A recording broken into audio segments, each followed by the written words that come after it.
Chapitre 3.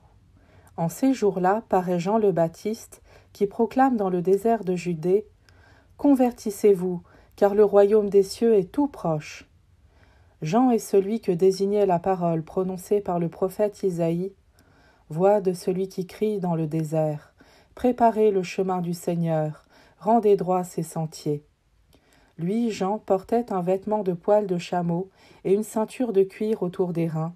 Il avait pour nourriture des sauterelles et du miel sauvage. Alors Jérusalem, toute la Judée et toute la région du Jourdain se rendaient auprès de lui, et ils étaient baptisés par lui dans le Jourdain, en reconnaissant leurs péchés.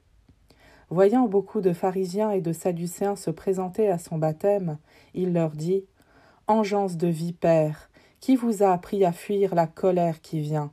Produisez donc un fruit digne de la conversion. N'allez pas dire en vous-même « Nous avons Abraham pour père », car je vous le dis, des pierres que voici, Dieu peut faire surgir des enfants à Abraham.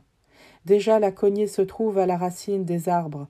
Tout arbre qui ne produit pas de bons fruits va être coupé et jeté au feu. Moi, je vous baptise dans l'eau en vue de la conversion, mais celui qui vient derrière moi est plus fort que moi, et je ne suis pas digne de lui retirer ses sandales. Lui vous baptisera dans l'Esprit Saint et le feu. Il tient dans sa main la pelle à vanner. Il va nettoyer son aire à battre le blé, et il amassera son grain dans le grenier.